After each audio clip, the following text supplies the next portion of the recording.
Hi everyone, welcome back to my channel. আজ হচ্ছে শুক্রবার, মানে 6 সেপ্টেম্বর, আর আগামীকাল হচ্ছে একটি বিশেষ দিন। হ্যাঁ, আগামীকাল মানে 7 সেপ্টেম্বর শনিবার হচ্ছে গণেশ চতুর্থী। আর সেই উপলক্ষে আমি কোনো ভিডিও দেবো না, এটা তো হতেই পারে না। তাই জন্যই ঝটপট করে বসে পড়লাম রং তুলি। এটা হচ্ছে এই বাড়ির ঠাকুমা মানে আম্মার গণেশজির মূর্তি।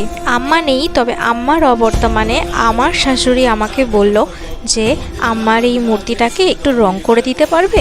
তখন আমি বললাম কেন পারবো না, নিশ্চয়ই পারবো। ঝটপট করে বসে বললাম এটাকে আবার একবার নতুন করে রং করার জন্য। এত বছরের একটা পোড়ামাটির মূর্তি, তো সেটার তো রং চটে এমনি অবস্থা খারাপ হয়ে গিয়েছিল। আমি বিশেষ কিছুই করব না, জাস্ট আমি এটাকে এই সেম কালারটা করব। মানে সেরকমটাই আমাকে আমার শাশুড়ি মা বলেছিল যে এই কালারটা যেরকম আছে ঠিক সেম কালারই তুমি আমাকে করে দিও। তবে সমস্যাটা হয়ে গেছিলো এক্স্যাক্টলি এই কালারটা পাওয়া যায়নি, এর থেকে একটু অন্যরকম কালার পাওয়া গেছিলো, কিন্তু আমি এটার সাথে একটু লাল কালার মিশিয়ে এই কালারটাকে এনেছি আর শুধু চোখটা করেছি আর তারপরে ভার্নিশ দিয়ে সেট করে নিয়েছি।